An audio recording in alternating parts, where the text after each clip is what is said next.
Hey guys, I'm just gonna wait a second and see if the notification goes out. I have a huge update for you guys. I'm just kind of figuring things out as events have unfolded today. I have a major update for you guys in regards to the wanted man, Miles Sanderson. I'm gonna play a live press conference from the police and yeah, if you don't get the notification, hopefully you catch this on the replay. Major breaking news. So 1 second while I get this ready.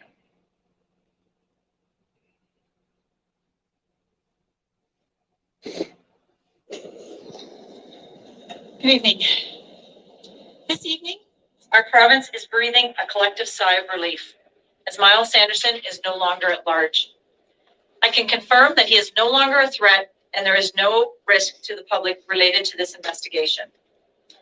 I'm going to provide a timeline of the events that occurred this afternoon that led to his arrest. And I will also provide some insight into the operational work that occurred over the past 4 days.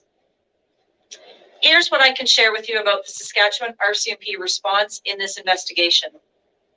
On September 4th, the first report was received by Saskatchewan's RCMP Operational Communication Center at 5:40 a.m.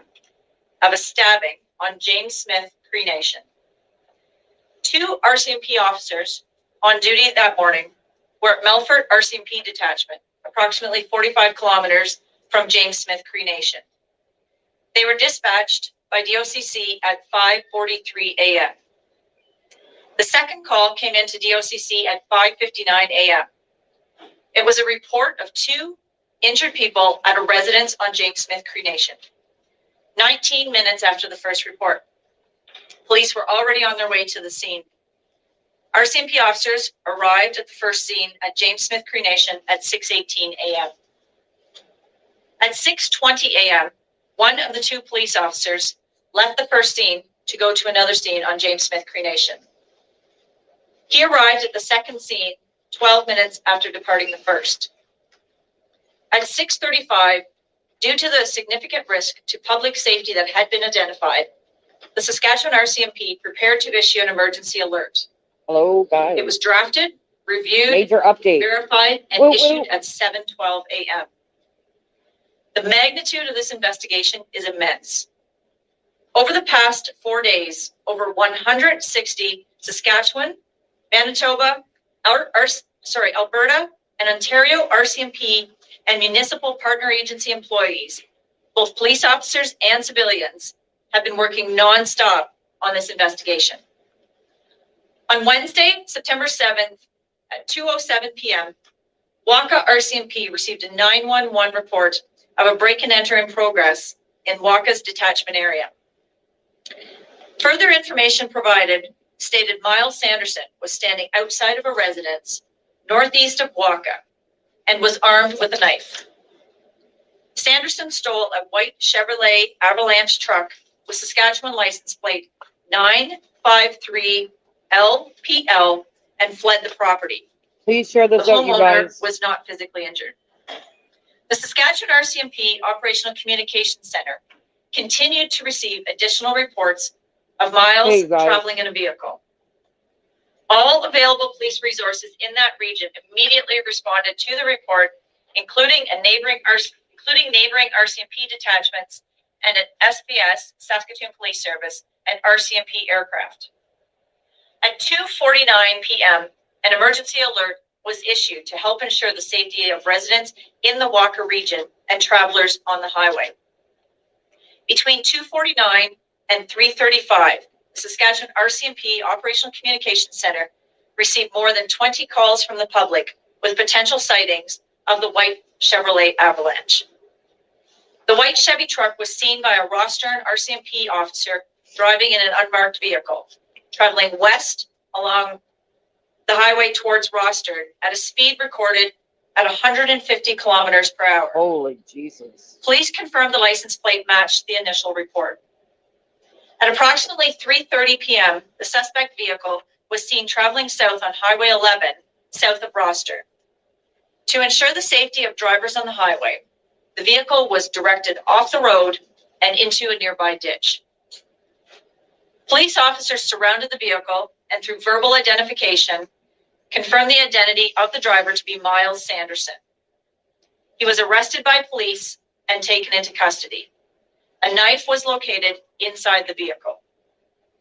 The emergency alert was canceled at 3:50 p.m. once his identity was confirmed and he had been taken into police custody.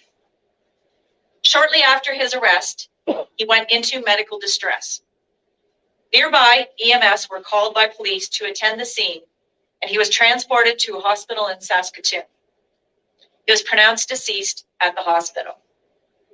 The Saskatchewan RCMP has requested the Saskatoon Police Service and the Saskatchewan Incident Response Team to conduct the independent external investigation into circumstances surrounding the incident. The Saskatchewan RCMP has requested the Ministry of Justice appointed independent investigation observer in accordance with Section 91.1 of the Saskatchewan Police Act. Over the past 4 days, RCMP officers have been working on locating Miles Sanderson, following up on each and every tip from the public, using every technological, human, and investigational tactic and resource we have available to us. We have experts who continue to conduct forensic investigation of the 13 main crime scenes, as well as the other associated crime scenes, such as vehicles. We are also now examining the additional crime scenes that have occurred today. We have already conducted over 150 interviews with witnesses and victims, with more anticipated to take place in the coming days. 400 investigative tasks have also been completed, with many more anticipated to take place in coming days. Wow. Informing the public of updates of the investigation and issuing 11 emergency alerts to notify the public of critical and rapidly unfolding public safety information. Providing support services to work with families, victims, and taking a trauma-informed approach to ensure survivors are cared for. Meeting with local community members. Since Sunday, the Saskatchewan RCMP's Divisional Emergency Operations Center, also known as DEOC, has been active. The DEOC has been staffed 24 hours a day with a combination of police officers and civilian employees. Autopsies of the deceased victims are on schedule to be completed by the Saskatchewan Coroner's Office by the end of this week. Autopsy details will not be released as that is part of the ongoing investigation. And this is not the end of our work. We do not stop here. The Saskatchewan RCMP continues to investigate this tragedy, and a police presence will continue in James Smith Cree Nation and the Weldon communities for the next while. Again, I would like to offer my deepest condolences to the families and all those affected and impacted by these events. Our thoughts are with you, and I hope that now you will be able to start healing. Thank you for your cooperation during this incredibly difficult time. I would also like to acknowledge the incredible support from our municipal and provincial partners, as well as the outstanding work completed by our RCMP officers who worked tirelessly day and night to bring this file to this conclusion. Today, I was at James Smith Cree Nation and in the community of Weldon. I was able to see firsthand the generosity and support from the residents of both James Smith Cree Nation, Weldon, and the Melfort communities. I would like to thank all members of the public who submitted tips and followed up on our request to provide information, no matter how small, no matter how seemingly insignificant, as part of this investigation. Thank you to everyone for your part in helping to keep one another safe. Okay, I'll now take any questions you may have. Hi there.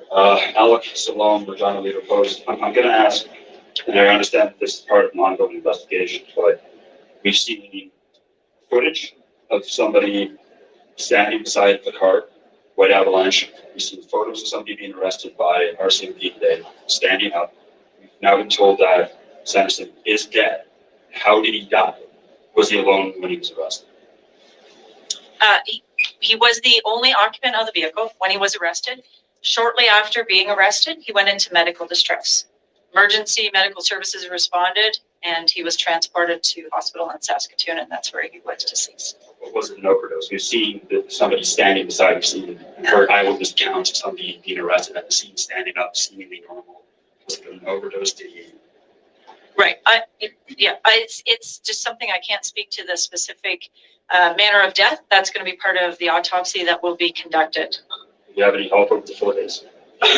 That's part of the investigation that's ongoing, and we'll be certainly looking at all those avenues to determine if there was anyone that was aiding him. Shane Baldwin, CGME News. Was knife the only weapon of use in the entire killing spree that he had over the course of those days, and I guess even today as well? And do we know about if there's any update on how his brother died, and was there a gun used? We have no indication that there were firearms involved. The manners of death will certainly be part of the autopsies and make that determination. In the vehicle today, the weapon that was located in the vehicle was a knife. We're still putting together the parts of the investigation that will speak to Damien's cause of death. And, there are aspects with Miles being deceased that we may not know how some things unfolded with how that incident unfolded between the two of them. But we're certainly looking at all avenues there. And then just to follow up, I guess, do we know if Miles ever ended up leaving that area? Obviously, there's the report about him potentially being in Regina with another occupant of a vehicle. Residents in the area kind of told us they felt something was up last night. So I guess just, was he ever in Regina, or did he never leave that area? We still, the information that we have received on Sunday there was still believed to be credible information. We can't say one way or the other at this point in time whether he was here. We're hoping to piece together the timeline of where he was since Sunday. Again, without him being alive at this point in time, some pieces of that may not be able to be pieced together. Yeah, that's the unfortunate thing. People want answers, and we're not going to get them because he's dead.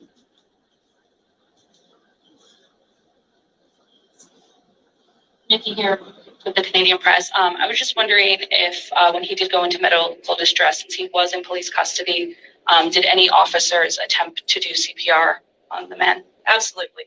All life-saving measures that we're capable of were taken at that point in time until the arrival of EMS shortly thereafter. And then how did he get to Saskatoon? Was it through EMS? Was it through an airplane? He was transported via EMS. Just like a ambulance? Ground ambulance, yes. And then have you obtained the murder weapon or weapons yet?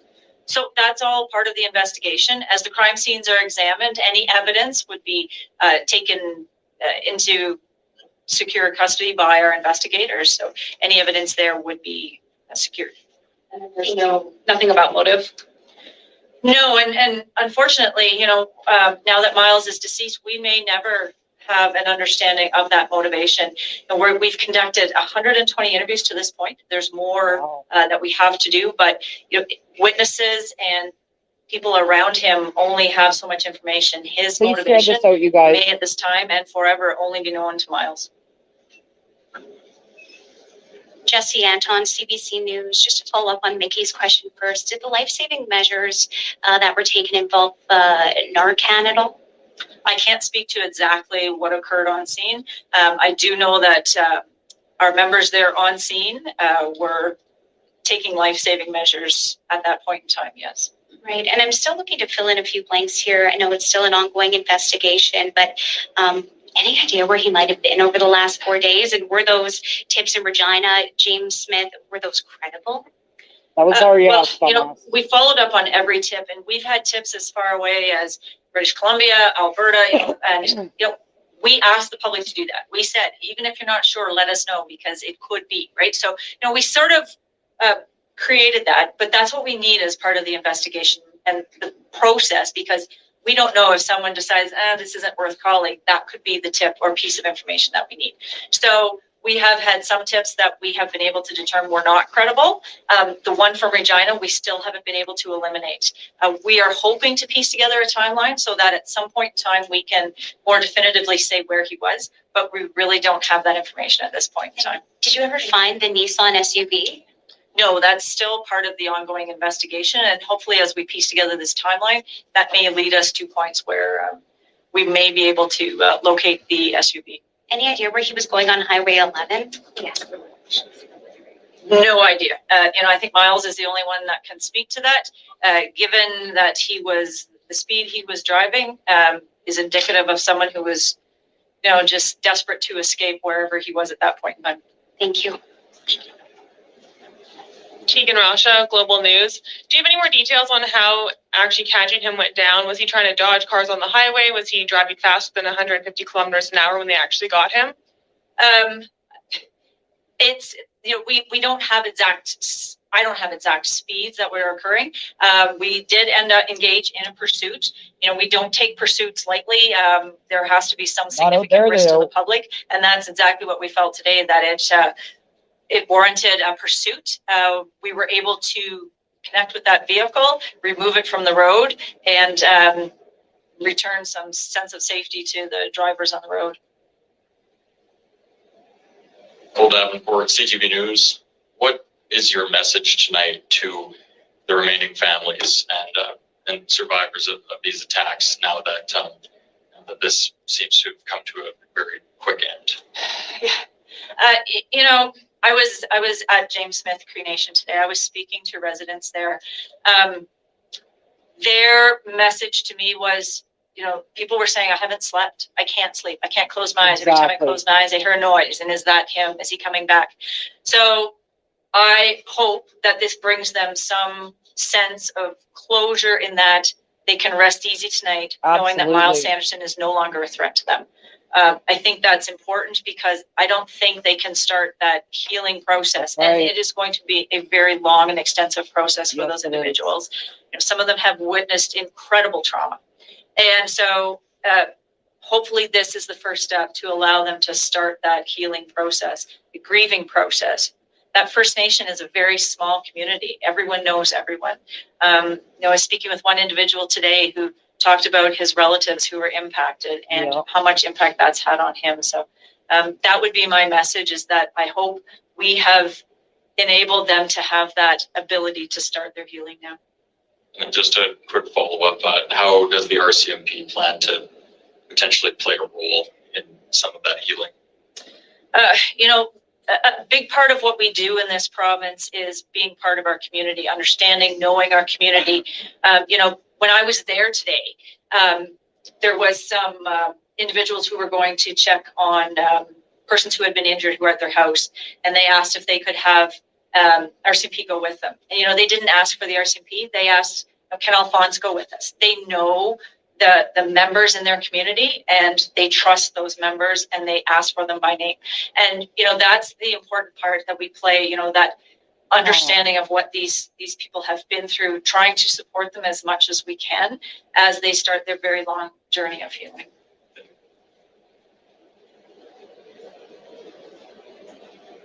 Hi, John Cairns, SAS Today. I know that there was a concern that Miles might have been injured prior to today. Were there any signs when he was taken into custody that of any prior injuries or any injuries that you did mention? So the initial reports that were received from that 911 call at Waka indicated that he may have had an injury, but I don't have any further information on that. We do know now that there was a residence, a vehicle that was broken into in Weldon, and it seems like he stole a first aid kit out of that vehicle, which would indicate that he had some injuries and was trying to seek some sort of treatment for himself. I have a question in French.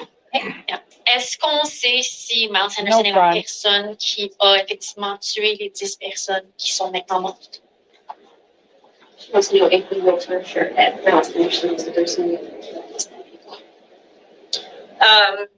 Our witness accounts that we have received have indicated that Miles Sanderson was the person responsible, but that's part of our investigation to determine exactly who was involved. But our indications at this point in time were that it was Miles Sanderson. Alors, les indications reçues lors des entrevues avec les témoins révèlent que ce serait lui qui serait impliqué. Par contre, encore là, on est l'enquête est toujours en cours. On est encore en train de de vérifier toutes les informations qui sont reçues. Come on. Et la même chose pour son frère. On a peut-être le compte des deux, ou ça serait juste Miles qui serait the same thing with brother, or was it just Miles? So our initial indications were that both of them were involved, but our investigation, as I said, continues to evolve as we process the many crime scenes. Alors, dans l'indication primaire, donc l'information qu'on avait reçue était que les deux frères étaient impliqués. Encore là, c'est des informations qui devront être vérifiées là avec l'enquête qui est en cours présentement. Merci. Britton Gray for 650 CKOM. I'm wondering what resources do the RCMP use in this search, and if some of those resources have ever been used before to try and track down someone in Saskatchewan. It seems like this was a pretty extensive search. It was a massive investigation and a massive search. Yes, We it brought was. in resources, both human and technological resources, from other RCMP divisions, as far away as Ottawa. Brought in those resources to assist. Every technical capability that we could access was made available to us, and we utilized pretty much all of that was made available. There is an extensive amount of technology that we can use in these types of investigations. And if we didn't have that here in Saskatchewan, it was rapidly and immediately being made available. Have you used some of those things before, or is this the first time It's you've had not to just reach these into that facts, sort and of I'll talk about that in toolbox? a minute. Let me just- Some of those pieces of equipment, it is the first time that we've used it here. And it was very beneficial to us in resolving this. Yes, just to kind of go back to one thing. He said that he was alone when he was arrested. Was he alone while he was traveling in the white truck throughout the day? Was Miles How Sanderson would they by know himself during the day? So I can't say because we didn't have eyes on him the entire time he was in that truck. We had the witness account that the vehicle had been stolen. And then once RCMP was able to had a visual of the suspect vehicle, there was one individual in that vehicle once RCMP. So I can't speak to what happened between that time because I don't know. Our investigation will look at that. But at that point in time, there was no one else in the vehicle until he was arrested. If anybody's been helping him, presumably they'd be facing some charges as well, right? Yeah, absolutely. That's part of our investigation to determine was someone assisting him, and if they were, were their actions criminally, or that they should be held criminally responsible for those. You mentioned the number of interviews that you've done so far. You mentioned that we might never have a definitive or good motive for what happened. What are you going to do with those interviews? Will they be made public? And as we talk about sort of the human process here, unanswered questions, it's obviously drawn an international audience. It's drawn a lot of eyes here. So if you've done 100+ interviews, will those be released as form of providing some closure? No, we wouldn't release those interviews. Those are part of our investigation. And when we take that information from witnesses, keep in mind this is a very traumatic piece of information I'm sharing. When we interview those individuals, they are reliving that trauma essentially as they tell it to us. So you can imagine if they see their words in the media, how much trauma they could experience that way. So, it is sensitive information and very traumatic information that they're sharing with us. How do you balance that sort of public desire to know what happened? So, we can, once we get to the point where we have answers on, further details on timelines, we can share that information without saying person X said this, right? We can piece that together, that further information to get that information to the public. I understand there's certainly people want to understand what happened here and how that unfolded, but we can certainly do that without that very intimate knowledge of what the witnesses have provided to us. Mickey with the Canadian Press, just another clarification. Is Damien still considered a suspect, or is he involved, or should we be saying he's a victim at this point? At this point in time, he is considered a suspect in the homicides that were committed. And were drugs found in the truck of Miles Sanderson, the one he was driving? At the initial search of the vehicle, did not reveal any drugs, but that further search would happen as part of the investigation. Was there any drugs on him? I can't speak to that because I don't have that information. Is there a possibility of an inquest in addition to the investigations that already been requested by RCMP? I can't really speak to that at this point in time. There's lots of different levels of inquiries or inquests that happen in these types of situations. It was a very obviously serious and significant incidents, the likes of we haven't certainly seen in any recent memory. So, I expect there will be reviews, but I can't speak to exactly what those are. Okay, so that was that one. There's a couple things that I want to play you another another press update. But there's a couple of unconfirmed pieces of information that I'd like to share at this time. So what it appears from what I'm reading, and yes, we'll find out in more detail as time goes on. But from what I'm hearing at this particular point in time from numerous sources is that it appears that Damien possibly could have been a victim. And that relative. Whoops, hang on one second. Family came first. Sorry, hang on. Her family. So that Damien was a potential victim.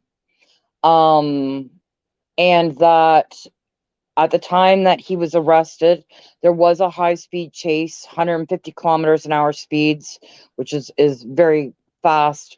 And I'm hearing unconfirmed reports, which we'll find out real soon, but it sounds as if Miles died of self-inflicted injuries. So, he played it out till the end, which we knew was going to end up happening. Went into a high-speed chase and then ultimately did himself in. So in between the time that he was apprehended and the time that he got to the hospital, he was pronounced dead. And we will, have more information as that becomes available. Here's another press conference that I would like to share with you guys. Absolutely, there will be a toxicology report. So what I can tell you from what I know is I knew this several hours ago, that he had been apprehended. And the second that I knew that he was in police custody, I slept, because for the last few days I haven't been sleeping, and I'm not even there, I'm in a different province altogether, but this has been on the minds of everybody for the last several days, and just especially after hearing from the families, seeing their pain, seeing their grief, hearing from the parents. There was a plea from the parents literally minutes before. So from my understanding of how the timeline went is that there was an alert that went out, an emergency alert that went out saying that everyone was locked down again in the area, that there was reports of a stolen vehicle with him being sighted carrying a knife. There was a high-speed pursuit, and that he had been apprehended. And the minute that I learned that he was apprehended, I was like, I went to sleep because I was like, okay, we need to let this story play out. We need to kind of, see what happens. But it was just like the most relief, like you heard her say, and we're not even family members of the victims. So, but within minutes of this happening, the press released some audio of the brother's parents. And this is where I feel bad. Okay. They had already lost one son who was already confirmed deceased. The other one was literally on the run. And then minutes later, the alert went out. And the parents were crying and saying, turn yourself in. And they were apologizing to the community. And here is the sad part about it, is the parents have to wear the kids' mistakes in that community now. Again, it's going to be a process for everybody, I did a couple lives where I was not sympathetic with the guys, with the suspects, because we're angry and we're trying to process this information and trying to make sense of the senseless and all of the damage that was caused. And we knew that this is how he was going to go down. Was he going to go down by his own hands, or was he going to go by suicide by cop? And So I just wanted to share that information, and now I'm going to play another press release. Again, guys, please share this out. I want to, I did a live earlier. If you missed it, I don't know if it's posted on my channel yet, but it was sharing the victim's story. There is a GoFundMe for one of the families that have been started. I want to help and try and raise as much money as I can for these guys. Like, I mean, we need to come together. And the kids, you know, witnessed a lot of trauma.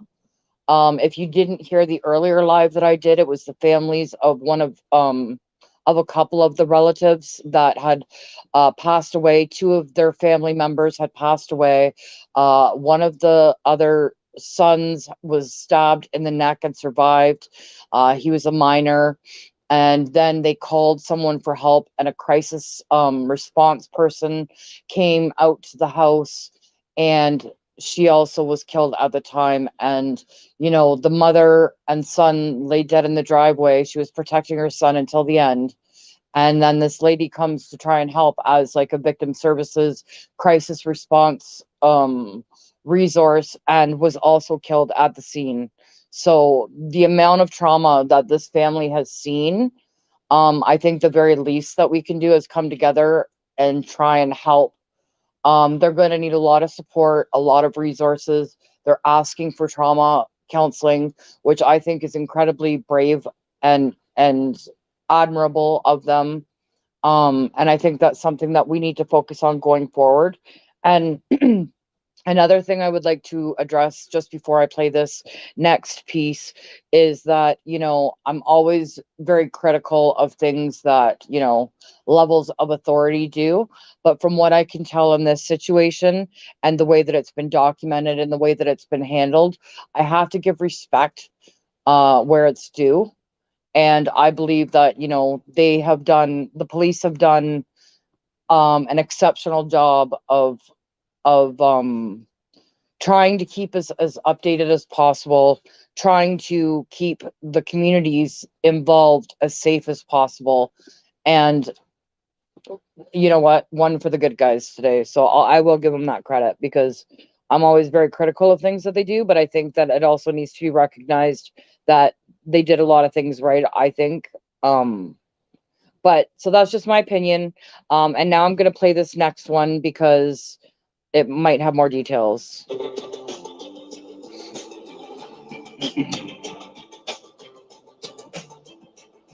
Yes, it was very powerful. Very, very powerful.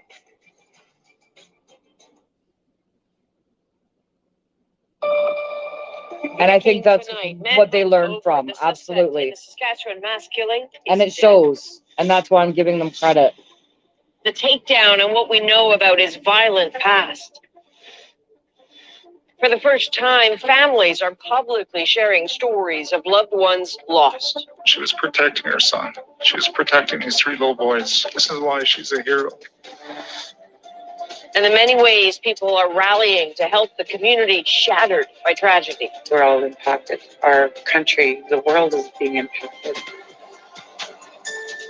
This is The National with You Chief got that Correspondent Adrian Arsenault. Thank you for being with us. We begin with breaking news from Saskatchewan. The suspect in the mass stabbing that shattered a community is dead. 32-year-old Miles Sanderson was taken into custody late this afternoon and died sometime after that. He had evaded police since Sunday, when the bodies of 10 people were found in James Smith Cree Nation. Sanderson was apprehended on a highway near Rosthern, Saskatchewan. That is just over an hour south of James Smith Cree Nation. And Olivia Stefanovich is at the scene on the highway where the arrest unfolded. So, Olivia, what is the latest? Well, Adrian, the latest is that multiple sources confirmed to CBC News that Miles Sanderson, the suspect in this manhunt who's been wanted by police since this mass stabbing on Sunday, is dead.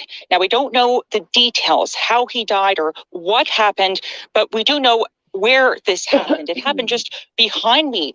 The vehicle that he got away in, the white pickup truck that he stole from a community just east of here, Adrian, called Waka, veered off into the ditch by RCMP officers who arrested him and then, as we understand it, took him to hospital for treatment of his injuries. Now, we're still waiting to hear from RCMP to find out more about what exactly took place. There is still an active crime scene here with many RCMP officers and about a dozen of their vehicles still on the site here. And I can tell you that people in Saskatchewan received an emergency and alert, as they have been for the past few days, on their phone this afternoon, indicating that an individual with a knife was sighted in a stolen white pickup truck just east of here. And it wasn't clear where exactly this individual was going. But as we were heading to the site where it's believed this individual was, we saw many RCMP officers racing down the highway to get to the scene. And it appears that the individual, Miles Sanderson, he headed west. And this is where it all ended, the manhunt, after an intense 3.5 day search for him. So, Olivia, what's your sense of how people are reacting to the news where you are tonight? Relief.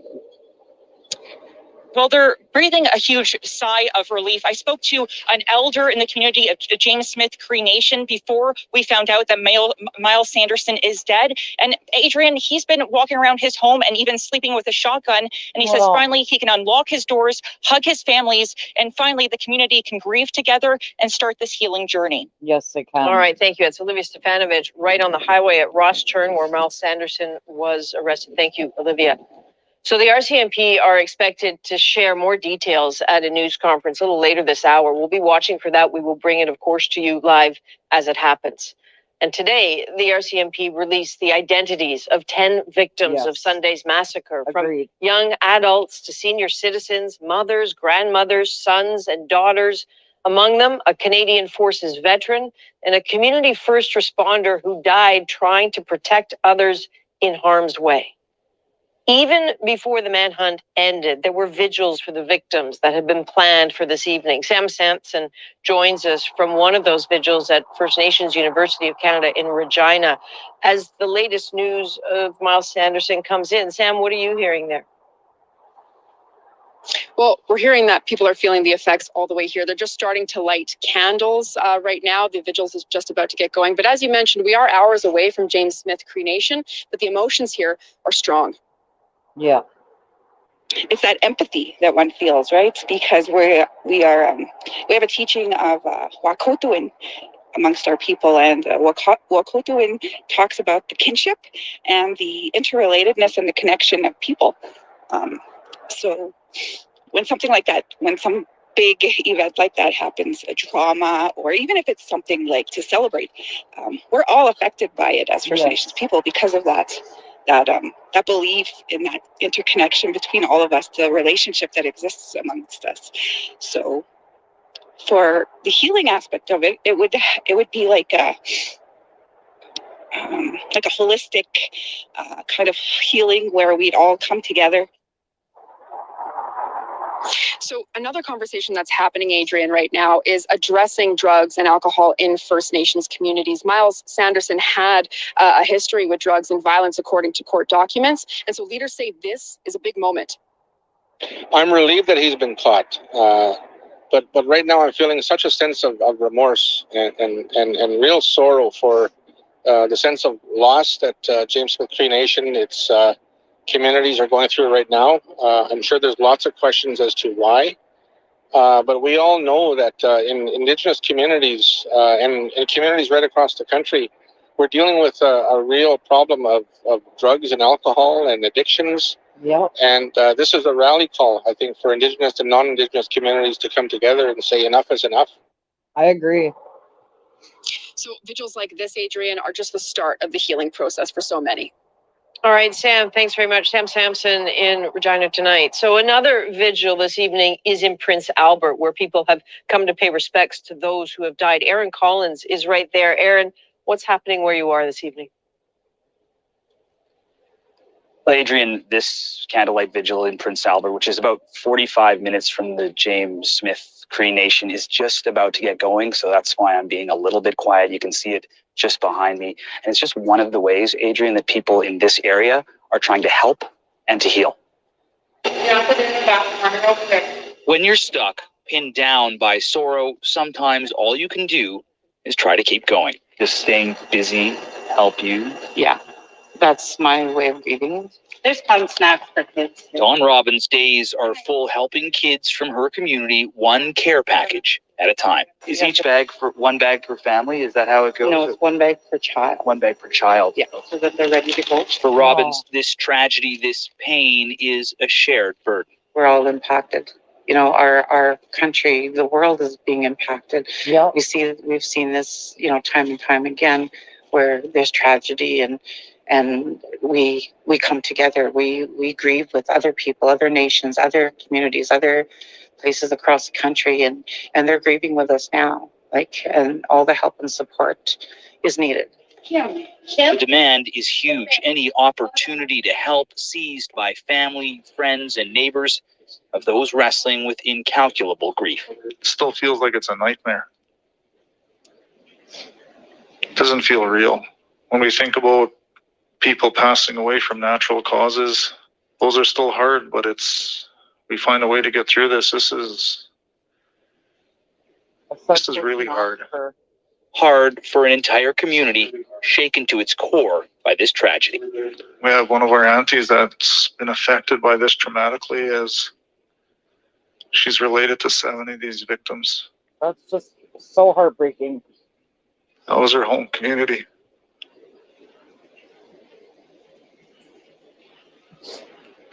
So you can see the devastation of what this is to our family. So what to do with pain this raw? For now, it comes down to this. Another trip to the store. The act of doing something, anything, a way to ease the pain. So how long do you think you're going to have to be making trips like this? We've at the center committed to the end of the week, but the ongoing support is still needed. We're just getting started, and I just want to be able to have the community get their feet on the ground and be able to do what they need to do on their end while we look after this. Another trip home, weighed down by groceries and grief. A way to just keep moving. Aaron, their exhaustion is so clear. Now that we know that the suspect is dead, what are you hearing from people you're speaking to tonight? Yeah, we've heard from some people here at this vigil. We've also heard from some of the family members of the victims we've spoken to over the last couple of days. And they say that now that the manhunt's over, their community is safe again. They can go home. And heal. Ceremonies like this one can begin, and so can the healing. Aaron Collins in Prince Albert, Saskatchewan. Thank you for your reporting, Aaron. You heard there from the brother of Bonnie Goodvoice Burns about the immensity of loss, about the importance of family in the community, and about how she was the pillar of hers. We wanted you to hear a bit more of his powerful message.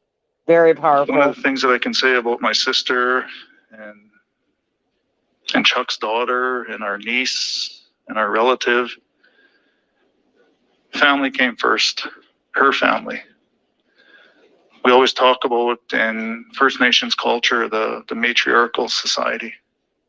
She lived that. She was always at home with her children while Brian was out there working, playing sports. She was always with her family.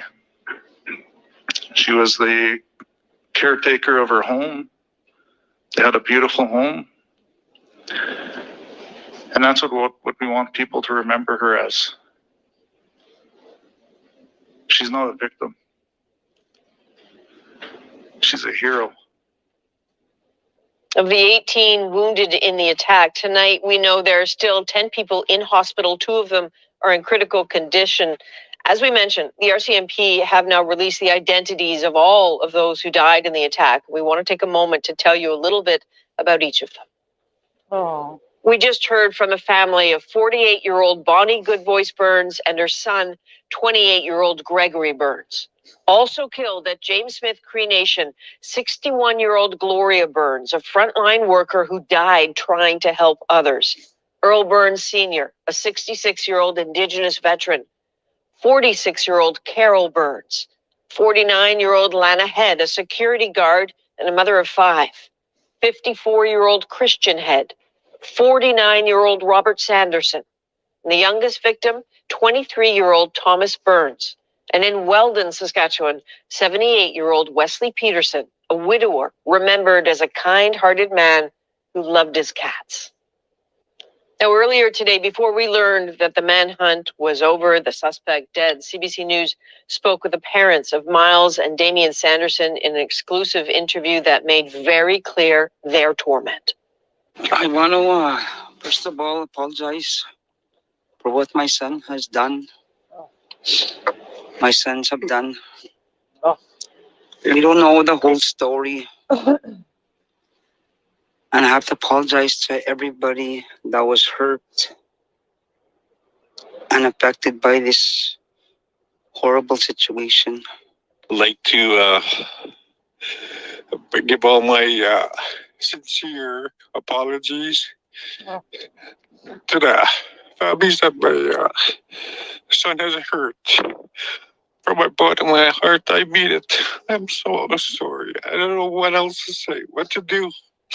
But I don't know what else to say. I'm so sorry this happened. I wish it was a dream. CBC News has obtained Saskatchewan provincial court documents that reveal more about Miles Sanderson's criminal history. Katie Nicholson joins us now. Katie, what's in these documents? So these documents reveal that this wasn't the first time that Miles Sanderson attacked one of the victims.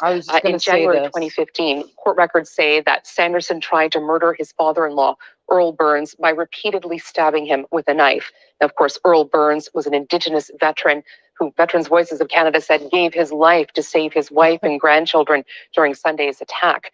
In a separate incident in 2018, the documents show that Sanderson tried to stab 2 other men in the community with a cheese knife. And the records detail a long history of intimate partner violence, charges and convictions, beginning in 2011 when he was charged with assaulting his partner. Now, that charge was withdrawn, but exactly 1 year later, he was convicted on fresh charges of assaulting her. It would happen again in 2012, 2013, 2015, and 2018. Time and again, he was ordered to stay away from her, to get counseling, even to write her an apology.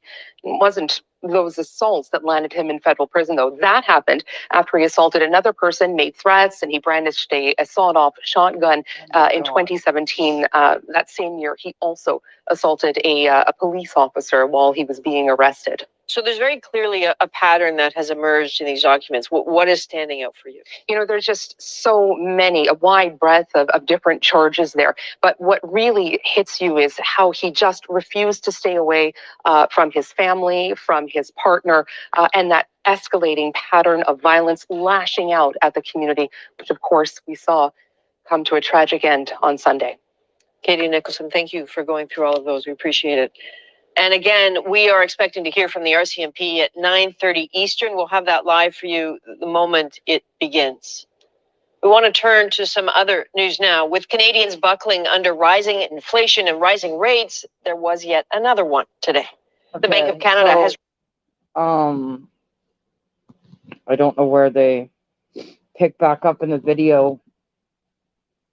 But yeah, so what has come to light earlier is that a couple of the victims that have been deceased back in 2015, it's his in-laws, I believe, and there was threats made towards their lives. I believe even he stabbed one of them, or there was some previous past between some of the victims.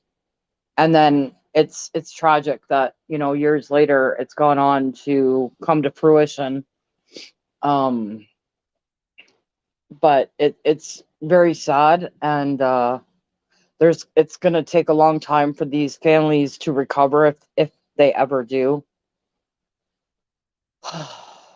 It's, you know, things like this, situations like these, it's hard for people to process. And everybody deals with grief in different ways.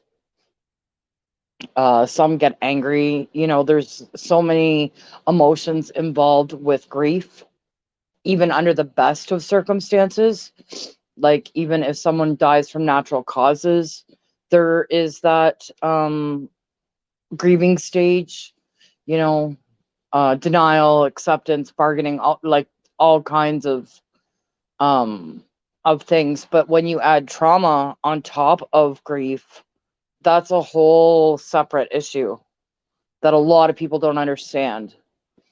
And I'm glad that these families have been offered that help, because that's something that our system has been lacking for a long time, is resources for the ones that are left behind. And I think that's important to note.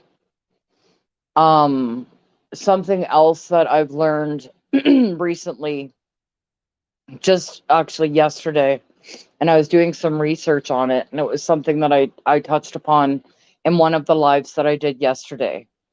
And when we were talking about, like, you know, psychological aspects to the crime, and, you know, it takes a certain person to do this type of thing. And obviously there was events leading up to this happening. And but there's, you know, since I've learned about this, it's kind of tried to change my perspective a little bit. So the Indigenous people have something called the Gladue Law. I hope I'm pronouncing that right. And it comes into play, especially ironically, in the province of Saskatchewan, where the Supreme Court ruled years ago that Indigenous folks were getting over sentenced for crimes and being held without rehabilitation. And I think we can all agree, you know, especially if you're Canadian and you know that the traumas, the tragedies, the suffering that the Indigenous people have gone through. And that absolutely affects a person. And what this Gladue Law is to stop judges and it stops Indigenous people from being sentenced too harshly, being held without rehabilitation. Come on up, Dakota. And, you know, if there's an opportunity to have a reduced sentence, because you have to take into consideration the amount of trauma that they have suffered in their lives. There's history of abuse, there's history of drug and alcohol, there's crimes against humanity. Like, you know, that's one of the things that a lot of people that are on the freedom convoy have been fighting for, but we haven't even experienced it to the level that they have. Like I said yesterday, like, some areas don't even have clean drinking water. They don't have their own resources. They don't have the quality of life because of circumstance. And maybe I was harshly, you know, I think it was because I was angry about what was happening. You know, because now the family, even though they have closure because they're not sleeping with a shotgun anymore, or now they can sleep, but now they have to learn how to process this trauma and live with it and go on and not repeat the same cycle of abuse.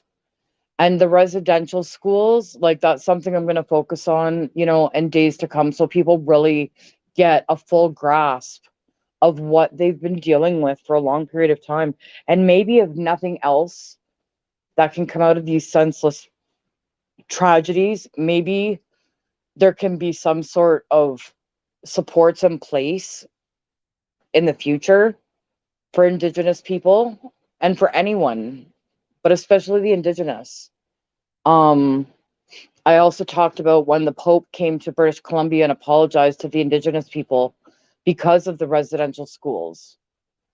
And I think the only way for people to truly comprehend the full scope of what we're talking about is to shine light on it. You know, and like I said, the things that have been happening for years that even people in this community didn't even realize, you know, when they started uncovering all these unmarked graves on residential school sites all across Canada, that's when the stories started to come out. And this has been going on since, God, before the 70s, you guys. So how the hell did nobody know about this? You know, why wasn't this common knowledge to people? Why did it take finding hundreds and hundreds of unmarked graves from children up, like, to learn about these tragedies? Like, and just imagine sending your kids away, or having to send your kids away, or having your kids removed from your care and put into what they were calling private schools for Indigenous folks, and the kids never came home. Some of them never came home. They weren't allowed to embrace their culture. They weren't allowed to show pride in their culture. They were robbed of everything. And I mean, that absolutely affects people. And, you know, you've heard people from the communities talking about drugs and alcohol being a problem in their community and communities all around the world. And then we have a prime minister who wants to, you know, have a soft crime approach, you know, like, it's just, where's the justice? And now these families have to try and make sense of this, and it doesn't make sense. I'm gonna see if I can find in this where Canada has raised its key length the where leadership of any. they pick up the press conference. Hang on, because I want to hear more of what's going on. To a warrant for his arrest as of May. Hang on. Now, Sanderson. Okay, so here we go, I think.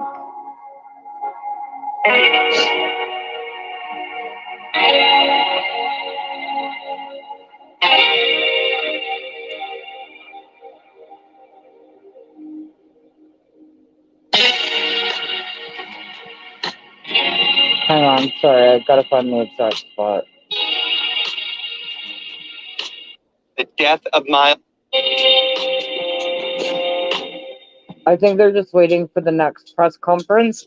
This video was released 3 hours ago, so I think they're just waiting for the press conference to begin, which it will in a minute. So bear with me.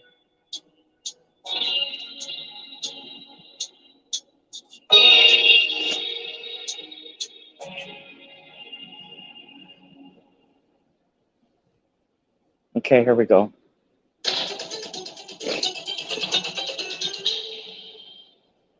Breaking news tonight, the suspect in the Saskatchewan mass stabbing is dead. 32-year-old Miles Sanderson was taken into custody by police late this afternoon. You can see him being arrested right there. He died sometime after that. Now, Sanderson was arrested on a highway near Rostern, Saskatchewan. That's about a 45-minute drive north of Saskatoon. We are, at this hour, expecting to hear from the RCMP at a news conference anytime now. As soon as we see that emerging, we will bring that live to you the moment it begins. But first, let's go to Devin Heroux, who has been talking to people in Saskatchewan all week, hearing the very personal stories of those coming to grips with tragedy. Devin, you're in Prince Albert tonight. What are you hearing from people there as the news of Miles Sanderson's arrest and then his death breaks? Good evening, Adrian. The overwhelming reaction I'm hearing tonight from residents both in Weldon and on the James Smith Cree Nation is that the healing process can finally begin. People are exhausted. They are obviously continuing to grieve. But like I said, there is a level of relief. Some people saying maybe we'll never get the answers we wanted, but there is relief. Listen, Adrian, for the last number of days, people haven't been sleeping. They have been so afraid, so on edge. Many people on the James Smith Cree Nation not even wanting to stay in their homes, a place they are supposed to feel most safe. They haven't felt safe. And so many of them have been staying here in Prince Albert. In fact, a short time ago, I talked to one of those residents, Marge Witchahin. She lives on the James Smith Cree Nation with her husband and her sons. They've been in Prince Albert. What a harrowing last number of days for her and her family. Take a listen to what Marge had to share with me about what this has all been like. It's a huge sense of relief, not only for myself, but for my family, for community members, for people across the province, across the country. It's a huge relief for him to be apprehended. We live in a beautiful community along the river. We're supportive of each other. We're a strong nation. We're going to support each other to get through this together. And now we can start our healing journey. So, Adrian, obviously you hear the emotion there. That's what I've been hearing for the last number of days. But like I said, people have been so on edge, locked away in their homes, both in the village of Weldon, where about 200 people live, and 30 kilometers down the road on the James Smith Cree Nation, where 9 lives were lost. Lives changed forever, Adrian. So, Devin, clearly people have a lot of work to do. You know, it's the matter of healing, and the nerves are certainly still very raw. We all saw in the last few days, every time there was an alert in the cars, you know, those RCMP vehicles would scream up the road. People were, you know, visibly shaken. Now that this is over, there are still questions, though, about this arrest in particular. Someone being arrested and then dead shortly thereafter. Are you hearing any more details about that arrest? Of course, Adrian, I'm getting a lot of messages from those residents who are wanting those details as well. And as we await this RCMP press conference, I'm sure we'll learn more about what unfolded. But like you said, we have had so many emergency alerts over these last number of days since Sunday morning, Monday, Tuesday, 11. now Wednesday, 4 days. Many people telling me they've been living a nightmare.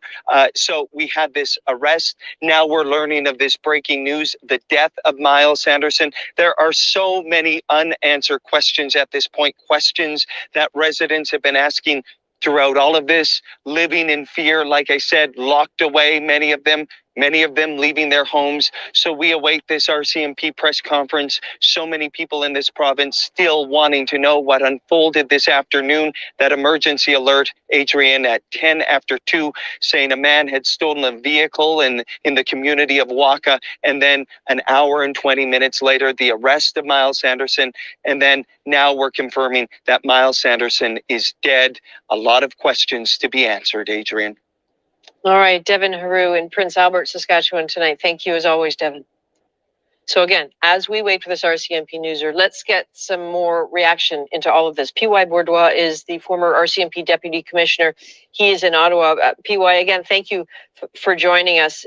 You know, here we are in a situation where the manhunt is over. There was the arrest, but then the news that he had died not long after his arrest. Yeah. As a layperson, I have a lot of questions.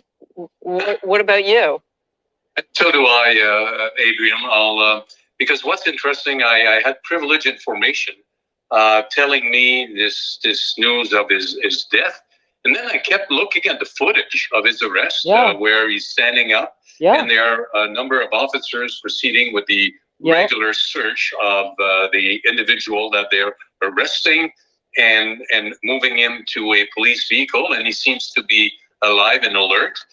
So then there's a ton of questions that surface in relation to what followed the arrest, what preceded the arrest, what about the search of his vehicle? Did he have drugs on that vehicle or on his person that he could have actually consumed?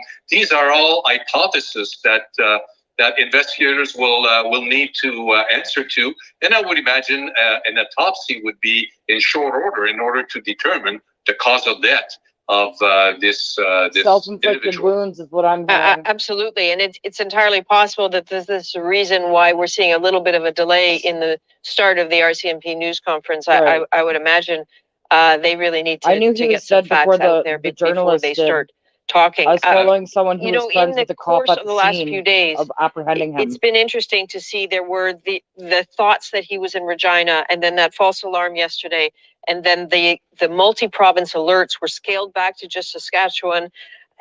What was your feeling? Was it your sense that he had the upper hand there, or he did not, that someone was helping him?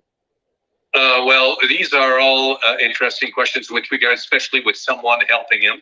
As you know, he was subject to a warrant for his arrest as of May of 2022.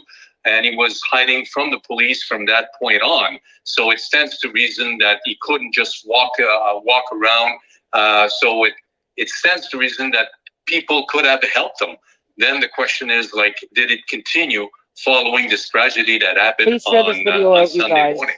And then from that point on, also the officers that narrowed the search to the province of Saskatchewan might have had reasons to believe that he was still within the provincial boundaries. They for as sure opposed did to have because they moved canceled to, the alert for to other Manitoba and provinces Alberta. or They even knew where he was. the United They narrowed States. it, So him down. if you start factoring all of these points, plus the fact that the RCMP, when they did their public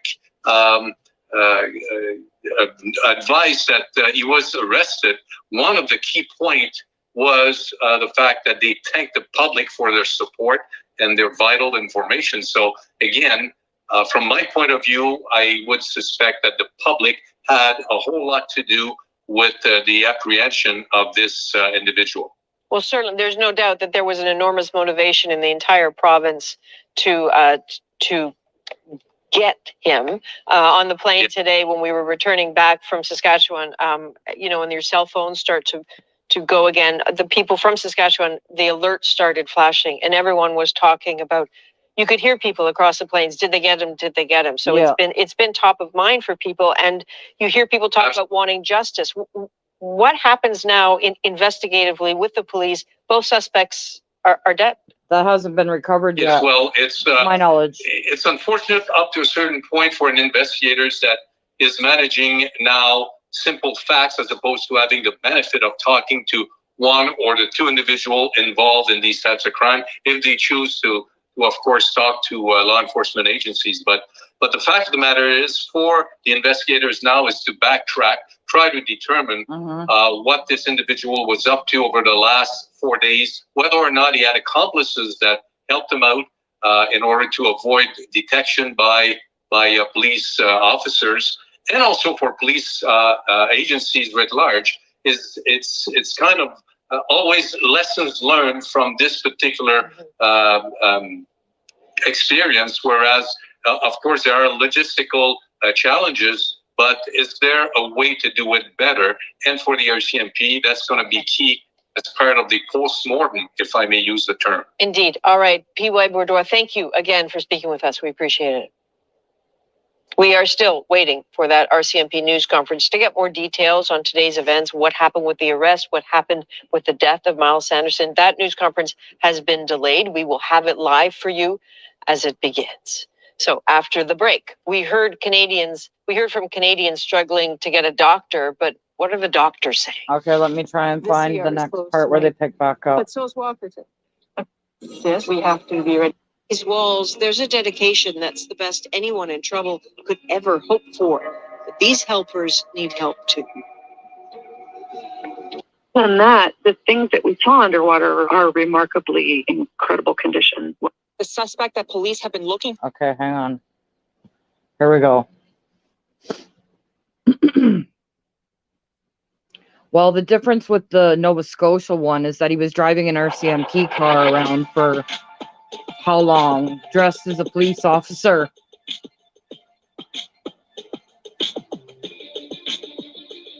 What?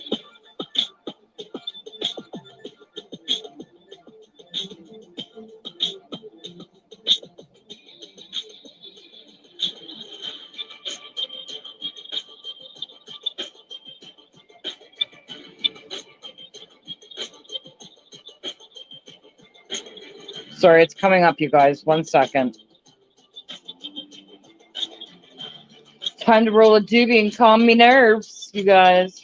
I feel more relaxed than I have in days, knowing that, although we're not going to have all the answers we want, at least the families can start to heal and know that they've got Canada standing with them.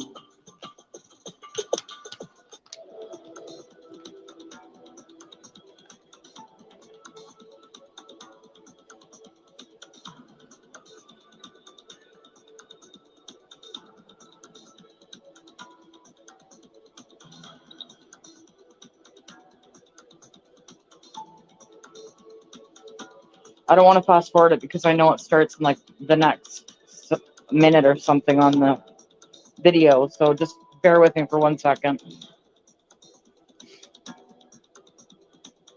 I think we may be getting, I'm not sure because this was before the other press conference, but it may have been what we have just heard. Here we go. After that, he had evaded police since Sunday when the body. Yeah, there's clearly pictures of him with four or five cops around him, searching So him. Sanderson was standing. apprehended on a highway near Rosthern, Saskatchewan. That's about an hour south of James Smith Cree Nation.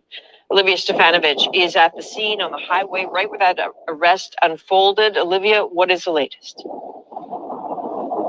Well, the latest, Adrian, as we wait for more information from the RCMP, is that multiple sources confirmed to CBC News that Miles Sanderson, the suspect that police have been looking for 3 days, is dead. And this is where his manhunt ended. You can see his white pickup truck that he got away with, that he stole from a community just east of here earlier today, veered off the road with RCMP vehicles surrounding it, and he was arrested and then, as we understand it, brought to hospital. Now, residents in this area, they received an emergency alert on their phone just after 2 o'clock in the afternoon, Adrian, as they have been for the past number of days. But this alert was different. It indicated that an individual with a knife was spotted in Waka, just east of here, with a stolen vehicle, and RCMP rushed to the scene. They didn't know exactly where he was. This whole area was put on lockdown, and this all concluded just around 3:30 with Miles Anderson being arrested. Just here, you can see some skid marks, the doors of his vehicle open, and there's even an airbag inside that's been deployed. And just in the last hour, Adrian, we saw members of the Saskatchewan Incident Response Team searching that vehicle, looking through it. And Adrian, they are only called when there are serious incidents involving police. So probably Olivia, involving I death. might have to interrupt you if you don't mind. The RCMP newser is just about to begin here in Regina. So stay tight and we'll go right to that news conference right now. Sergeant Audrey Soucy, and LVU moderator. We will begin shortly with an opening statement from Commanding Assistant Commissioner. Yes, exactly. That's audio issues with the video. Sorry. To address media, Canadian, and more importantly, Why is there an echo on that? as such, after the opening There. statement, there will be a 20-minute for media agency to ask questions. We ask that media identify themselves and limit to one question each. Thank you. Bonsoir et merci d'être avec Keep nous the ce soir. French Je to a suis la minimum, yeah? sergente Audrey Like, Soucy come on. et je serai la modératrice de la conférence de presse de ce soir. Nous commencerons sous peu par une déclaration That de la echo is on commandante de her la end. I GRC apologize for de la that. commissaire adjointe Rhonda Blackmore. Comme vous pouvez l'imaginer, nous avons une soirée chargée devant nous, mais nous considérons qu'il est important d'adresser les médias, les Canadiens, et encore plus important, les habitants de la Saskatchewan. Après la déclaration d'ouverture, les médias auront 20 minutes pour la période de questions. Nous demandons à chaque média de s'identifier et de limiter à une question. Merci. Can't they Google translate that later and speak English for most of the Canadian population here? Like, come on. Good evening. This evening, our province is breathing a collective sigh of relief as Miles Sanderson is no longer at large. I can confirm that he is no longer a threat and there is no risk to the public related to this investigation. I'm going to provide a timeline of the events that occurred this afternoon that led to his arrest. And I will also provide some insight into the operational work that occurred over the past 4 days. Here's what I can share with you about the Saskatchewan RCMP response in this investigation. On September 4th, the first report was received by Saskatchewan's RCMP Operational Communications Center at 5:40 a.m. of a stabbing on James Smith Cree Nation.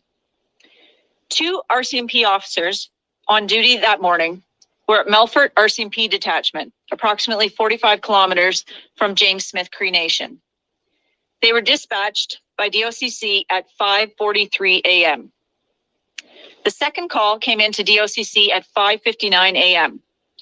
It was a report of 2 injured people at a residence on James Smith Cree Nation. 19 minutes after the first report, police were already on their way to the scene. RCMP officers arrived at the first scene at James Smith Cree Nation at 6:18 a.m. At 6:20 a.m., one of the two police officers left the first scene to go to another scene on James Smith Cree Nation. He arrived at the second scene 12 minutes after departing the first.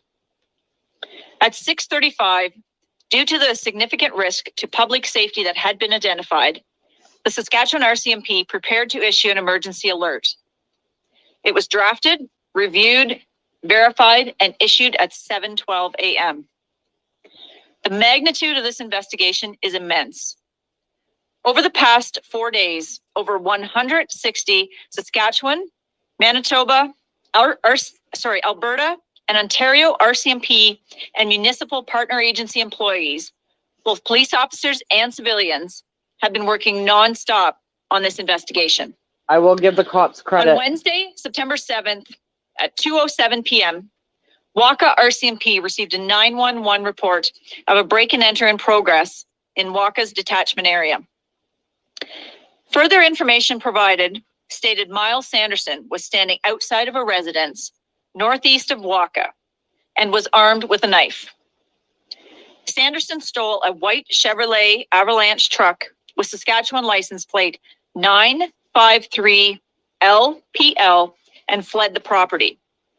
The homeowner was not physically injured. Very The lucky. Saskatchewan RCMP Operational Communications Center continued to receive additional reports of Miles traveling in a vehicle. All available police resources in that region immediately responded to the report, including No, the neighboring police didn't do it. He including did it. neighboring RCMP detachments and an SBS, Saskatchewan Police Service, and RCMP aircraft. At 2:49 p.m., an emergency alert was issued to help ensure the safety of residents in the Waka region and travelers on the highway. Between 2:49 and 3:35, the Saskatchewan RCMP Operational Communications Center received more than 20 calls from the public with potential sightings of the white Chevrolet Avalanche. The white Chevy truck was seen by a Rostern RCMP officer driving in an unmarked vehicle, traveling west along the highway towards Rostern at a speed recorded at 150 kilometers per hour. Police confirmed the license plate matched the initial report. At approximately 3:30 p.m., the suspect vehicle was seen traveling south on Highway 11, south of Rostern. To ensure the safety of drivers on the highway, the vehicle was directed off the road and into a nearby ditch. Police officers surrounded the vehicle and through verbal identification, confirmed the identity of the driver to be Miles Sanderson. He was arrested by police and taken into custody. A knife was located inside the vehicle. The emergency alert was canceled at 3:50 p.m. once his identity was confirmed and he had been taken into police custody. Shortly after his arrest, he went into medical distress. Nearby, EMS were called by police to attend the scene, and he was transported to a hospital in Saskatoon. He was pronounced deceased at the hospital. At what time? The Saskatchewan RCMP has requested the Saskatoon Police Service and the Saskatchewan Incident Response Team to conduct the independent external investigation into circumstances surrounding the incident. The Saskatchewan RCMP has requested the Ministry of Justice appoint an independent investigation observer in accordance with Section 91.1 of the Good, I like the Saskatchewan Police Act. transparency. Over the past 4 days, RCMP officers have been working on locating Miles Sanderson, following up on each and every tip from the public, using every technological, human, and investigational tactic and resource we have available to us. We have experts who continue to conduct forensic investigation of the 13 main crime scenes, as well as the other associated crime scenes, such as vehicles. We are also now examining the additional crime scenes that have occurred today. We have already conducted over 150 interviews with witnesses and victims, with more anticipated to take place in the coming days. 400 investigative tasks have also been completed, with many more anticipated to take place in coming days. Informing the public of updates of the investigation and issuing 11 emergency alerts to notify the public of critical and rapidly unfolding public safety information. Providing support services to work with families, victims, and taking a trauma-informed approach to ensure I'm survivors impressed are with the way cared that they're for. dealing with this. I gotta give them credit. Meeting with local community members. And since Sunday, the Saskatchewan RCMP's Divisional Emergency Operations Center, also known as DEOC, has been active. The DEOC has been staffed 24 hours a day with a combination of police officers and civilian employees. Autopsies of the deceased victims are on schedule to be completed by the Saskatchewan Coroner's Office by the end of this week. Autopsy details will not be released as that is part of the ongoing investigation. And this is not the end of our work. Yes, we do sir, not you stop did. here. The Saskatchewan RCMP continues to investigate this tragedy, and a police presence will continue in James Smith Cree Nation and the Weldon communities for the next while. Again, I would like to offer my deepest condolences I'm glad he didn't to make the the families cops and all do it. those affected and impacted by these events. Our thoughts are with you, and I hope that now you will be able to start healing. Thank you for your cooperation during this incredibly difficult time. I would also like to acknowledge the incredible support from our municipal and provincial partners, as well as the outstanding work completed by our RCMP officers who work tirelessly day and night to bring this file to this conclusion. Today, I was at James Smith Cree Nation and in the community of Weldon. I was able to see firsthand the generosity and support from the residents of both James Smith Cree Nation, Weldon, and the Melfort communities. I would like to thank all members of the public who submitted tips and followed up on our request to provide information, no matter how small, no matter how seemingly insignificant, as part of this investigation. Thank you to everyone for your part in helping to keep one another safe. That's what it's seeming We'll to now be. have Sergeant Susie read the statement in French, and then once she is completed, I will be taking questions. Ah, for your French. Got all that in high school.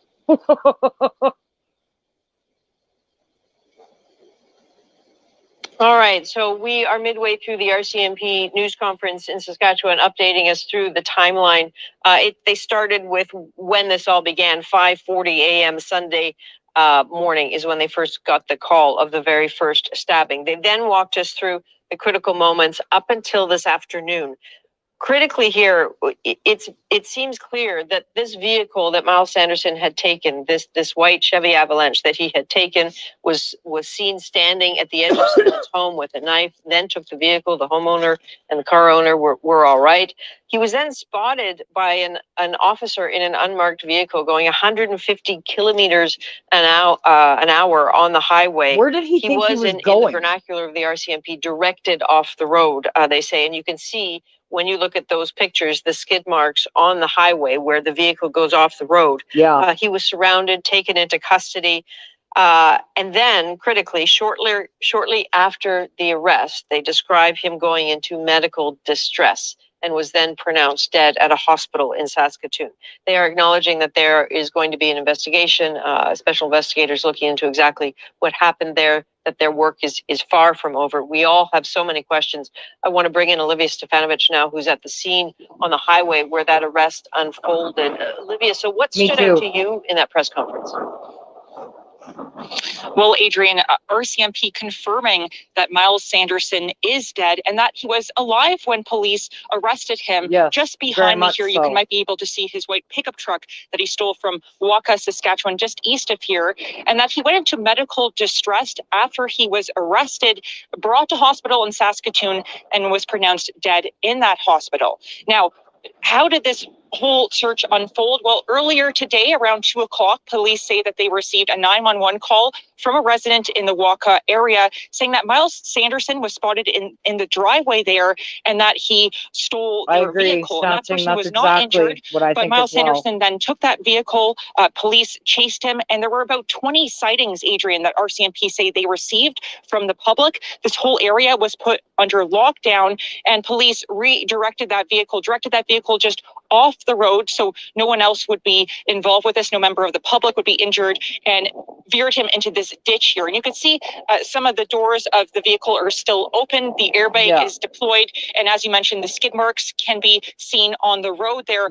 This is still a very active crime scene. Many police officers, RCMP vehicles still on site. And just a short time ago, Adrian, there were members of the Saskatchewan Incident Response Team, that team that will be involved with the independent investigation of what went on here. They were just here. They were looking at Miles Sanderson's vehicle, and they will be involved with this whole investigation going forward. Yeah. All right, Olivia Stefanovich on a very windy highway in Saskatchewan, precisely where Miles Sanderson was arrested. Thank you, Olivia. So today, the RCMP released the identities of 10 victims of Sunday's massacre, from young adults to senior citizens, mothers, grandmothers, sons, and daughters. Among them, a Canadian Forces veteran and a community first responder who died trying to protect others who were in harm's way. Now, even before the manhunt ended, vigils for the victims had been planned for this evening. Sam Sampson joins us from one of those vigils at the First Nations University of Canada in Regina as this latest news of Miles Sanderson comes in. So, Sam, what are you hearing?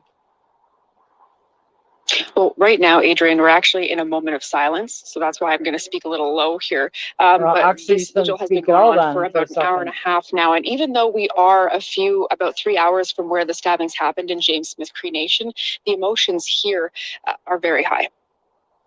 It's that empathy that one feels, right? Because we have a teaching of Wahkohtowin amongst our people, and Wahkohtowin talks about the kinship and the interrelatedness and the connection of people. So when something like that, when some big event like that happens, a trauma, or even if it's something like to celebrate, we're all affected by it as First Nations people because of that belief in that interconnection between all of us, the relationship that exists amongst us. So for the healing aspect of it, it would be like a holistic kind of healing where we'd all come together. Now, part of the conversation happening here tonight as well is addressing alcohol and drugs in First Nations communities. Miles Sanderson, according to court documents, did have a history with drugs and violence. And so leaders say this is a big moment. I'm relieved that he's been caught. But right now I'm feeling such a sense of remorse and real sorrow for the sense of loss that James Smith Cree Nation, its communities are going through right now. I'm sure there's lots of questions as to why. But we all know that in Indigenous communities and in communities right across the country, we're dealing with a real problem of drugs and alcohol and addictions. And this is a rally call, I think, for Indigenous and non-Indigenous communities to come together and say enough is enough. There are about 100 people here tonight, maybe just over. And so vigils like this are just the start of the grieving process for so many. Adrian? So another vigil tonight is in Prince Albert, where people have come to pay respects to those who've died. Aaron Collins is there. Aaron, walk us through what's happening where you are. So Adrian, you can see that the candles have been lit. You can hear that the drumming and the ceremony has started. And in this part of the world, in Prince Albert, this is just sort of some of the ways that people here are helping and healing. When you're stuck, pinned down by sorrow, sometimes all you can do is try to keep going. Just staying busy help you. Yeah, that's my way of grieving. There's fun snacks for kids. Dawn Robbins' days are full helping kids from her community one care package at a time. Is each bag for one bag per family? Is that how it goes? No, it's one bag per child. One bag per child. Yeah, so that they're ready to go. For Robbins, this tragedy, this pain is a shared burden. We're all impacted. You know, our country, the world is being impacted. We've seen this, time and time again, where there's tragedy and we come together. We grieve with other people, other nations, other communities, other places across the country, and they're grieving with us now. And all the help and support is needed. The demand is huge. Any opportunity to help seized by family, friends, and neighbors of those wrestling with incalculable grief. It still feels like it's a nightmare. It doesn't feel real. When we think about people passing away from natural causes. Those are still hard, but we find a way to get through this. This is really hard. Hard for an entire community shaken to its core by this tragedy. We have one of our aunties that's been affected by this traumatically, as she's related to 7 of these victims. Ugh. That was her home community.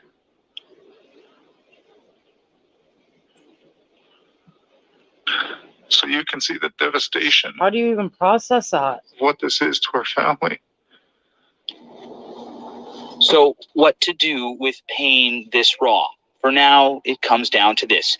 Another trip to the store. The act of doing something, anything, a way to ease the pain.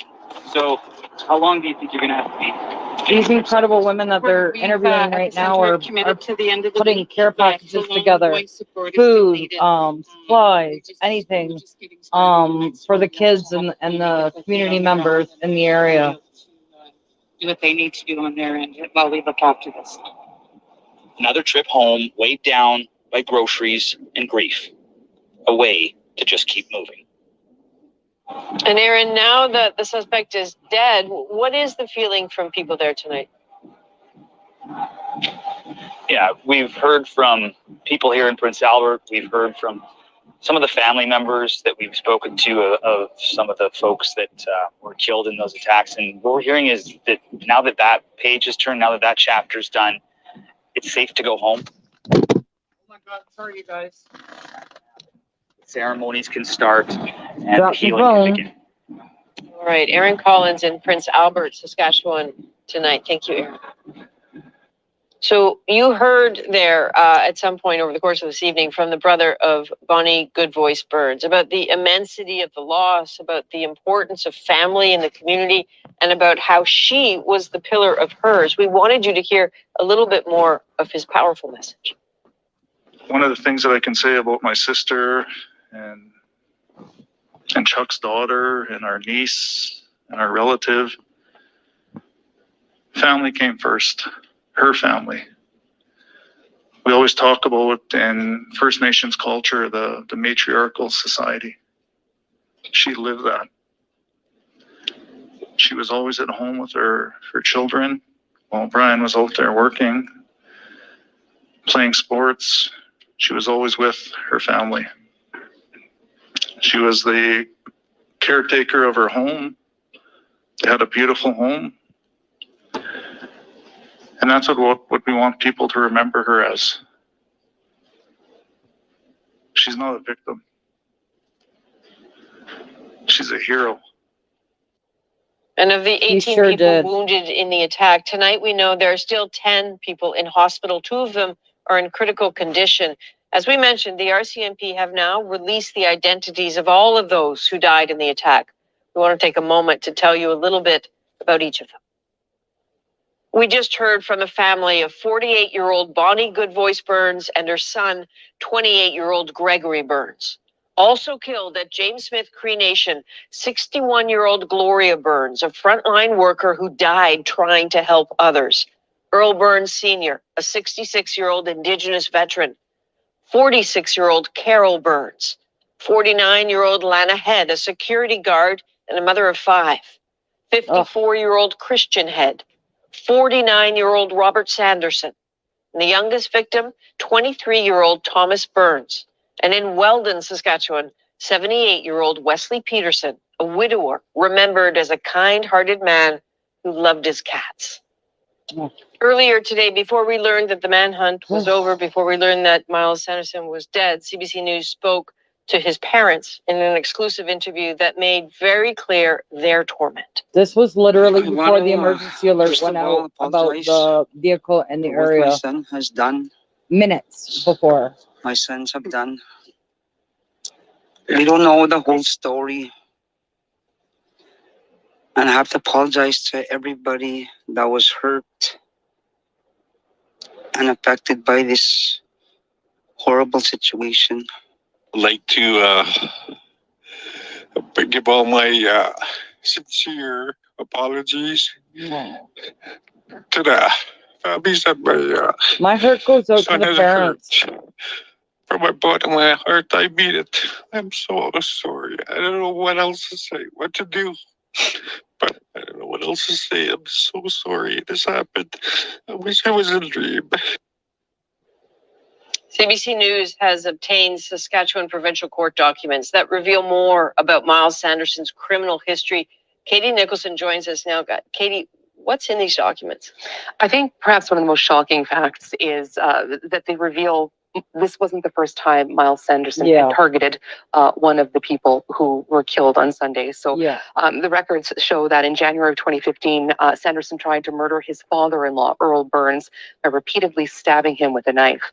Earl Burns, of course, an Indigenous veteran who Veterans Voices of Canada said gave his life to save his wife and grandchildren during Sunday's attack. Now, in a separate incident in 2018, the documents show Sanderson tried to stab 2 other men in the community with a cheese knife. The records detail a long history of intimate partner violence and charges and convictions, beginning in 2011 when he was charged with assaulting his partner. Now, that charge was withdrawn, but exactly 1 year later, he was convicted of assaulting her. And it would happen again in 2012, 2013, 2015, 2018, time and again. He was ordered to stay away from her. That's the cycle of abuse, you guys. It's real. But it wasn't those assaults that landed him in federal prison. That happened after he assaulted another person, made threats, brandished a sawed-off shotgun during a robbery back in 2017. And that same year, he also assaulted a police officer who was attempting to arrest him. So very clearly, there is a pattern that is revealed in these documents. What stands out to you the most? I think just so many infractions, so many convictions, car theft, breach of conditions, but also just this escalating pattern of violence over the years. And the fact that he lashed out at family, he couldn't stay away from his children. Yes, he did. He was a veteran. His partner. Fought for his country, fought for his family, and died a hero. Which really came to a head on Sunday. All right, Katie Nicholson, thank you for going through all those documents. We really appreciate it. You're welcome. And we will, of course, continue on this story as we learn more details about how police finally tracked down Miles Sanderson after days on the run. Emergency room closures have become all too common. We get a behind-the-scenes look at the struggle. I'm not sure if there's any more to this or not. Community along the I river. think at this point they're just repeating themselves. Contact items just there within the wreckage that would help us to determine that this was indeed that B-24. Yeah, so that was it. You know, there's going to be a lot of more information coming out as time goes on. My question at this point is, like, in the videos of them apprehending him, you can clearly see him standing up. He's surrounded by several police officers who have him against the vehicle, searching him. And then, you know, reports indicate that he was transported to hospital where he later died. You know, it's unconfirmed reports at this point, but I believe it to be accurate and true information that he sustained self-inflicted injuries. So my guess is, you know, as he's driving down the road and ran off the road, he injured himself further. And it's my personal belief that he bled out before he got to hospital.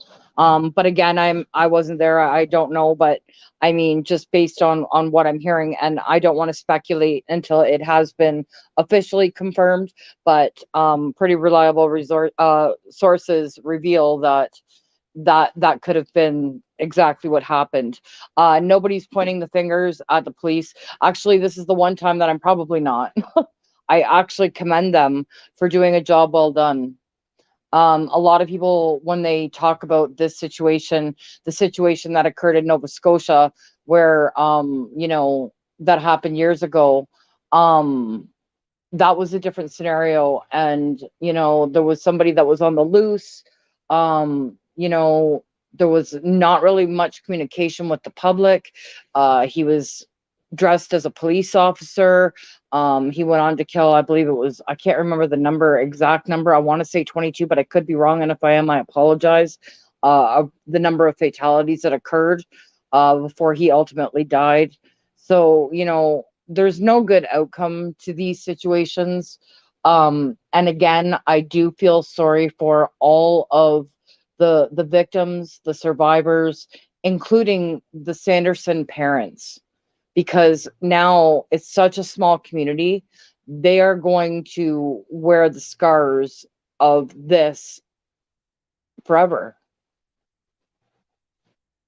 You know, people don't think about how their actions affect others, you know, and it's obviously these boys were troubled. And there's also unconfirmed reports that Damien may not have been involved with the crimes, and it's looking as though he was more of a potential victim. And there's speculation at this point, because it has not yet been confirmed, that is how maybe his brother sustained injuries. Again, we're not sure. I don't want to spread false information, but yeah, there's going to be a lot more details to come out. Everything is unfolding. I'm curious to know of the time from when he was apprehended until the time he was declared dead. And that's not to point fingers at anybody. I think it was his own doing. I think the police did everything right.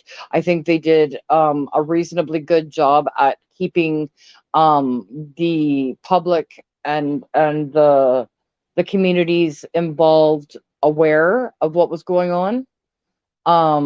And now, you know, maybe for the first time since Sunday, people can actually get some sleep in that community and focus all of their strength and energy on the days to come and embrace the support that you're going to receive. On the earlier live that I did earlier, I did post the families that had the press conference, their GoFundMe. When that posts to my page, if you guys are so inclined and would like to offer, you know, some support to the family, that's something that I really want to try and help them with. You know, everybody handles things differently, but I believe right now what they're going to need is support. And that's where I think we can all come together and help them, is to support them in that sense. And I hope, you know, other communities step up as well, not just monetarily, but also in terms of the emotional and psychological and trauma support that these folks are going to need going forward, especially the children that witness this. You know, so it's pretty, it's a lot to process. The last few days have been pretty stressful for most of us, and we're only, you know, onlookers to this. We're not even, you know, involved, but we feel the pain with the victims' families and with the victims, because, you know, we were up all night with them, you know, waiting for an update and hearing that he was caught or found deceased, or we were looking for some sort of resolution. I don't know what information, if any, the police were able to obtain from Miles before he died. Chances are he's probably not going to tell them anything, but we don't know that at this point. So, you know, we'll look for that information as the days move on. And then we can start to talk about the victims and really raise awareness. And, you know, after today's press conference and listening to the family talk, if you missed that live earlier that I did of the press conference, I really think it's important that you go back and watch it if it hasn't yet posted to my page. It was the most powerful thing that I have heard in a long time. This man's strength and compassion and empathy, and just I wouldn't have been able to sit there and you know, lead everybody at the worst time of your life and do it with such love and compassion. And you really got a sense of who the I don't want to say victims, who the warriors were that lost their lives tragically at the hands of Miles Sanderson. I don't even want to say the brothers at this point, because, you know, like I said, the more information that comes out, the more it's looking that Damien was a victim as well. So, I want to leave it here for right now. And then tomorrow, you know, maybe at an earlier time, we can have an open panel and discuss it. I just want to keep that separate from this, you know, in case like the families, or you never know who sees these videos. I had someone leave me a comment yesterday that made me very aware of that, when they were saying, you know, like what happened to innocent until proven guilty, and then RIP Damien. And it was like, you know, how do I know for a fact that that wasn't one of the family members? So I have to be very aware, you know, that that's why I apologize for my reactions over the last couple of days, but that's how some people process grief and shock and, you know, upset, is through anger. And you want to blame somebody, and, you know, when you've had time to sit and reflect and process things that have happened, then you can start to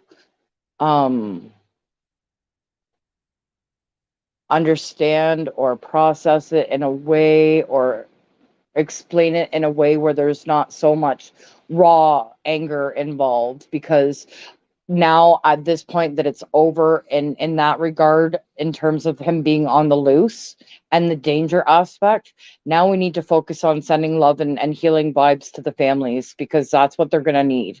And quite honestly, that's what the world needs more of.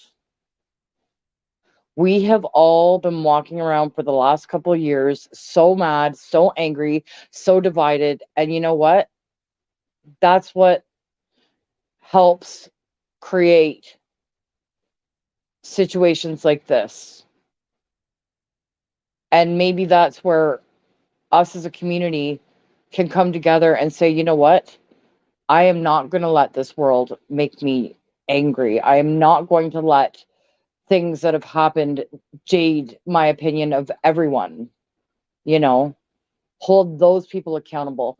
But maybe it's time to go back to showing love and support, and maybe, you know, if we can all start to come back together to the great Canadian way that we used to be before the last couple of years kind of put everybody through psychological warfare, maybe we can go back to that and all start to heal together from everything. So thank you guys for joining me. I want to leave this here because I feel it's very important to document this for some reason. I don't know why, and I just have to go with it. It hit home for some reason. And, you know, listening to these people's stories and seeing what they can go through and watch them overcome it, I think will be healing for a lot of people in a lot of ways. So please like and share this video out. I am going to be upgrading my StreamYards package so I can start streaming to my Twitter as well, because I have a lot of followers on there, so I can help build this channel quicker. Because I had to start over. So thank you guys for joining me. I appreciate it. And I look forward to speaking with you guys on an open panel tomorrow where we can discuss it and, you know, just kind of process what we've learned so far, and, you know, what information will be made available to us tomorrow. So thank you guys. Share this out and have a great night. And please, if you're so inclined, donate if you're in a position to donate to the family. If you are not, that's absolutely okay, but please just share the information in a way that you can. If you're on social media, do it that way, or however you can help, just getting their stories out and remembering that they're not just a number. They're not just one of the 10, you know, or 11 victims. They're people, and that's what we need to focus on the days ahead. So thank you guys. Have a good night. Thank you for joining me. Peace out.